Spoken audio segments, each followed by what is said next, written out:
বাংলাদেশ শিল্পী সমিতির নির্বাচনে মিশা সওদাগর ও মনোয়ার হোসেন ডিপজল সভাপতি ও সেক্রেটারি পদে জয়যুক্ত হয়েছেন।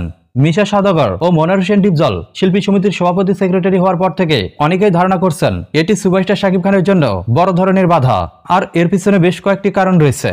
সাম্প্রতিক সময়ে এসে মিশা সওদাগরের সাথে শাকিব খানের সম্পর্ক মোটামুটি থাকলেও মনোয়ার হোসেন ডিপজলের সাথে শাকিব খানের সম্পর্ক খুব একটা ভালো নয়। এর পাশাপাশি মনোয়ার হোসেন ডিপজল কোনোভাবেই চান না ভারতীয় কোনো সিনেমা বাংলাদেশের সিনেমা হলগুলোতে রিলিজ পাক, যার ফলে ভারতীয় কোনো সিনেমা বাংলাদেশে রিলিজ না পেলে আমাদের শাকিব খানের সিনেমাও ভারতে রিলিজ দেওয়া সম্ভব হবে না। এর পাশাপাশি মনোয়ার হোসেন ডিপজল মন থেকে শাকিব খানকে খুব একটা পছন্দ করেন না, যার কারণে বিভিন্ন সময় বিভিন্ন ইস্যুতে শাকিব খানের সিনেমা বাধার সম্মুখীন হতে পারে। তবে শাকিব খান শিল্পী সমিতির কোনো পদে না থাকলেও বাংলাদেশে তার অসংখ্য ফ্যানবেজ রয়েছে।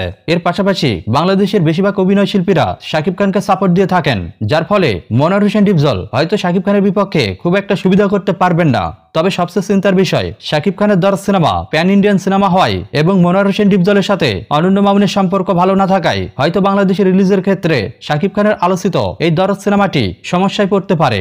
যার কারণে অনেক সিনেমা ব্যক্তিত্ব মনে করছেন মিশা সওদাগর ও মনোয়ার হোসেন ডিপজলের প্যানেল বাংলাদেশ শিল্পী সমিতির নির্বাচনে জয়যুক্ত হওয়ায় এটি শাকিব খানের জন্য বড় ধরনের বাধা।